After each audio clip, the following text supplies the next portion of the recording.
हमने कसम खा ली नहीं बैठी। अरे बैठना तो है पर पीछे वाले खड़े हो जाओ उन्हें दिखा देंगे और कोई कारण नहीं है, इसलिए हम बदमाश हैं आजकल। पीछे वाले खड़े ना हो इसलिए हम खुद खड़े हो गए। हाँ क्या होता है कि जिन्हें दिखता नहीं वो ऐसे करते तो दूसरा वाला फिर तीसरा वाला धीरे धीरे ऊँटों की तरह दिखाई देते लफड़ा हो जाता है, इसलिए हम ही खड़े लोग हैं दिखाई दो। बोलो सीताराम। सीताराम जोर से बोलो। सीताराम और जोर से बोलो। आगामी सूचना ये है कि कल से हम स्वयं यहाँ पर पहली बार कई दिनों बाद कथा सुना रहे हैं। अच्छा बैनर तो राम कथा के लगे, अभी पंडित जी माइक से बोल रहे थे हम कौन कहते यही हटे यही देख रहे आजकल हम जान रहे दिन का रात यही लोगों से मिल रहे, क्योंकि लोगों की शिकायत थी कि गुरु जी मिलते नहीं है। अब हम थोड़ा बीच में बिगड़ गए थे, अब सुधर गए। सुधर ऐसे है कि बीच में हम बाहर थे, अब हमने नियम ले लिया कि हर महीने में 15 दिन बाद ये सुधाम कर रखेंगे। इसलिए कहेंगे कि कई लोग 10,000 रुपया की डीजल गाड़ी किराया उधार लेकर आते हैं मिलने के नाम पे और हमें पे मिलते हैं बालाजी का कथा में है बम्बई। विचारों को अच्छा तो लगता है बालाजी के दर्शन करके, लेकिन हमें अच्छा नहीं लगता कि किसी को निराशा हाथ न लगे। हमारा उद्देश्य है देखो अमीरों के तो लाखों गुरु, उनका कौन है जो किराया उधार उठा करके, उनका कौन है जो जगह जगह धक्के खा करके आते हैं, उनका कौन है। कई अमीर यहाँ ऐसे बैठे जो अंदर आ जाएंगे और हमारे पुलिस वाले भी उनको तुरंत एंट्री देंगे। जो फॉर्च्यूनर कारों से आते हैं उनको तो सबको एंट्री दे देता है। उनका कौन है जो गंदे टावर से पैदल चलकर इसलिए आते हैं कि 10 रुपया बच जाएंगे। इसलिए हमने नियम लिया है कि हम बागेश्वर धाम पर हर महीने में 15 दिन रहेंगे। हमारा उद्देश्य केवल भारत के लोगों को जगाना है। और मेरे पागलों, जब तक इस भारत में वैसे भी राम राज्य की क्रांति प्रारंभ हो चुकी और जब तक इस भारत में जगह जगह राम नाम की क्रांति नहीं होगी तब तक हम चैन से नहीं बैठेंगे। और इस भारत में हम धर्म विरोधियों की दुकानें नहीं चलने देंगे। इस भारत में हम आकांक्षकों की दुकानें नहीं चलने देंगे, चाहे वो कितने भी बड़े हो चाहे कितने भी खड़े हो। इस भारत में अब एक ही बात चलेगी, ऐसी कोई गली नहीं जहां बजरंग बली की चलेगी। मेरे पागलों, एक बात और सुनो, हम तुम्हारा पीछा भी नहीं छोड़ रहे हैं। तुम सोचो हम मिले नहीं तो तुम घर चले जाओ, तुम टीवी तो चलाओगे, अपन टीवी पे प्रकट हो जाए। तुम टीवी बंद कर दोगे, मोबाइल तो चलाओगे, अपन यूट्यूब पे प्ले हो जाएंगे। लो तो यूट्यूब में हमें ब्लॉक कर दोगे, हमने नया सीख लिया, पोस्ट बन के आ जाएंगे। तुम वो भी बंद करोगे, एक और नया सीख लिया, रील।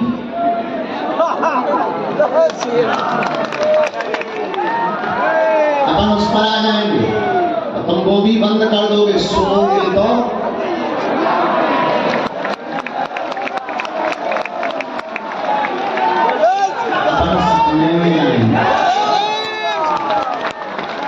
फिर तो तुम भी कहोगे चल मन बागेश्वर धाम। अच्छा पता है हम तुम्हारे पीछे इतने क्यों पड़े? पूछो पूछो। हम तुम्हें हनुमान जी का बनाना चाहते हैं, हम तुम्हें बालाजी का बनाना चाहते हैं, हम तुम्हारी आंखों में आंसू नहीं देखना चाहते हैं, हम तुम्हारे ऊपर जो तुम्हारे परिवार के हंसते हैं उनको मुंह तोड़ जवाब देना चाहते हैं। हम तुम्हें तांत्रिकों के चक्करों में नहीं भेजना चाहते हैं, हम तुम्हें जगह जगह भटकने नहीं देना चाहते हैं। हम चाहते हैं जैसे हमने कृपा पाई वैसे तुम भी बालाजी को पाओ। इसलिए मेरे प्रिय जनों, कल से हम 7 दिन तक कथा सुन। अच्छा इसमें लिखा राम जानकी विवाह, लेकिन हमने उल्टा कर दिया। अभी देखिए हमने कहा राम जानकी विवाह नहीं, भागवत कथा सुनाएंगे। ये था 5 दिन का, हम 7 दिन सुनाएंगे। बैनर को भी धोखा देंगे, बैनर को भी धोखा देंगे। बैनर में लिखा 5 दिन, हम 7 दिन सुनाएंगे। और शनिवार मंगलवार छोड़कर 1-1 घंटे का रोज दिव्य दरबार भी लगाएंगे। और आगामी सूचना ये है 1 मार्च से 8 मार्च में कौन कौन आ रहा है? हाथ उठाओ जरा। अच्छा 2-4 दिन के लिए कौन बना रहा है? हाँ भाई, अच्छा बाकी लोग वेस्ट इंडीज जाएंगे क्या? ऐसी 151 बेटियों का विवाह हो रहा है जिनके माता पिता नहीं, उनकी सूची भी जारी कर दी गई। उनमें से 10 विकलांग हैं, 29 बेटियां ऐसी हैं, 24 बेटियां ऐसी हैं जिनके माँ बाप नहीं हैं, 40 बेटियां ऐसी हैं किसी की माँ नहीं है, किसी का पिता नहीं। और ऐसी बेटियों का परिवार ढूंढा गया हमारी समिति द्वारा। एक बहन जी मिली, 3 बहनें हैं। बड़ी बहन मजदूरी करती है 250 रुपया की और अपनी छोटी दोनों बहनों को पढ़ाती है। माता पिता बचपन में ही मर गए, झोपड़ी में रहती है। उसका दूर का रिश्तेदार मामा दिल्ली में रहता था, उसको बुलाया गया और कहा कि तुम इन बेटियों की शादी तय करो, पूरा खर्चा बागेश्वर धाम परिवार उठाएगा। सबसे बड़ा दान है कन्यादान। कौन सा दान? हम दुनिया के सबसे छोटे समधी बने। बेटियां हैं, हम धर्म पिता हो गए। धर्म पिता हो गए तो दूल्हे का बाप समधी और दूल्हे की माता समधी। लगेगा कि नहीं? खैर हमको लेना देना नहीं है बता रहे। और 8 मार्च को ऐसी 151 बेटियों का विवाह हो रहा है। तैयारियां शुरू हो गई, 100 एकड़ में तैयारी हो रही है। बगल में जहाँ कल से कथा शुरू होनी है वहां पर पंडाल लगना शुरू हो गया। 2,40,000 वर्ग फुट में कथा का पंडाल लग रहा। लगभग 1 लाख वर्ग फुट में अन्नपूर्णा का पंडाल लग रहा। और आप लोगों को दिक्कत होती कि पार्किंग 3 किलोमीटर पहले रुका दी जाती। इस बार की यज्ञ में और आयोजन में महाकुंभ में किसी को पैदल नहीं चलने देंगे। कार्यक्रम के पीछे 40 एकड़ की पार्किंग बनाई जा रही। 500 मीटर पैदल चल करके तुम कार्यक्रम में सम्मिलित हो सकते। और प्रतिदिन भंडारा, प्रतिदिन 108 कुंडी यज्ञशाला बनना शुरू हो गई है, बहुत बड़ी, 130 बाई 130 और लगभग 35 फुट ऊंची यज्ञशाला बन रही है।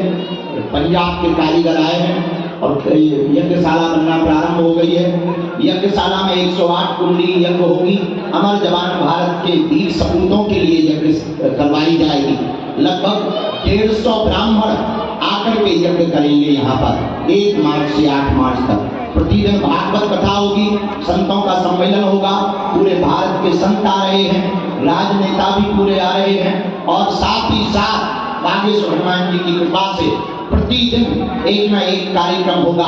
और 8 मार्च को 151 बारातें आएंगी। प्रतिदिन दोनों समय भंडारे में बदाम पर तो चलते ही है। लगभग 30 लाख लोगों की व्यवस्था की जा रही है। जितने भी आज मंगलवार को आए हैं, हमारा निमंत्रण स्वीकार करो। सभी जन्म को सीताराम। हमारा निमंत्रण स्वीकार करो। भले ही एक दिन के लिए आई हो, तुम लोग हमारे परिवार के सदस्य हो।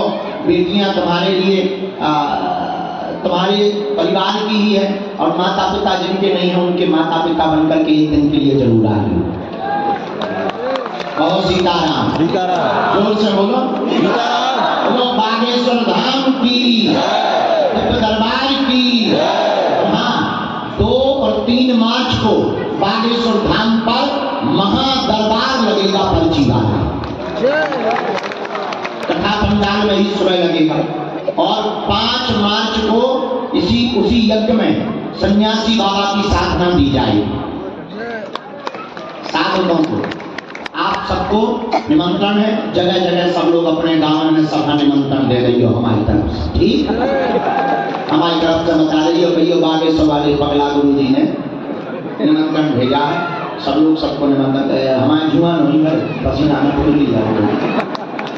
हम लोग हम एक जगह कथा कर रहे थे तो हमारी आदत है बीच बीच में हम ऐसे हाथ फेर रहे थे। एक लड़का दवाई लेके आ गया। हमने कहा ये बोले जुआ मारने की दवाई ना कटा है जुआ। वो तो बीच बीच में जब पसीना आता है तो खुजली होने लगती है। हमारी आदत है, कई लोग खुजली को दबा देते हैं, हम नहीं दबाते, हम बुला लेते हैं। जो सामने सही बता दिया कि कई लोगों को लगे गुरु जी को जुमा थोड़ी। सीताराम, जोर से बोलो, और जोर से बोलो। आज पुरानी पेशी का दरबार है। आपको पता होगा कि अब प्रेतराज सरकार का दरबार शनिवार को लगने लगा। हर शनिवार को प्रेतराज सरकार का दरबार लगने लगा। एक आज की नई सूचना और घोषणा ये है कि मंगलवार और शनिवार को प्रेत रोगी आने में 2-2 बार खर्चा होता है। हमने गुरुजी से पिछली बार अर्जी लगाई थी तो उन्होंने आज्ञा दे दी, जिनको प्रेत बाधा है उन रोगियों के पर्चे शनिवार को ही मान्य होंगे चलने। तो बाकी कल से देखो दरबार लगातार वहाँ पंडाल में लगता रहेगा। आगामी सूचनाएं आपको प्राप्त होगी। प्रेम पूर्वक रहो, मुस्कुराते रहो, पेशी का नियम करते रहो। एक बात और बताओ, आप एक समस्या का समाधान चाहते हो या प्रत्येक का?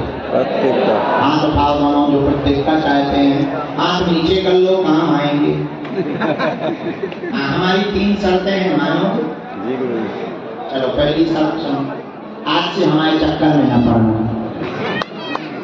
हम तो मूर्ख नालायक कबाड़ी आदमी है, पापी हिंदू है, हमारे चक्कर में न पड़ना। पढ़ना ही है जिनके बल पर हम धर्म विरोधियों को ललकारते हैं, उन बागेश्वर बालाजी के चक्कर में पड़ना। दूसरी शर्त सुनो, लहसुन प्याज मांस मदिरा बंद करके महीने में एक बार शनिवार या मंगलवार की पेशी करना प्रारंभ कर देना। और तीसरी शर्त, बालाजी के चरणों में जाकर कह देना, हमने बहुत भटक लिया, हमारा कोई नहीं है, आज से तुम हमारे।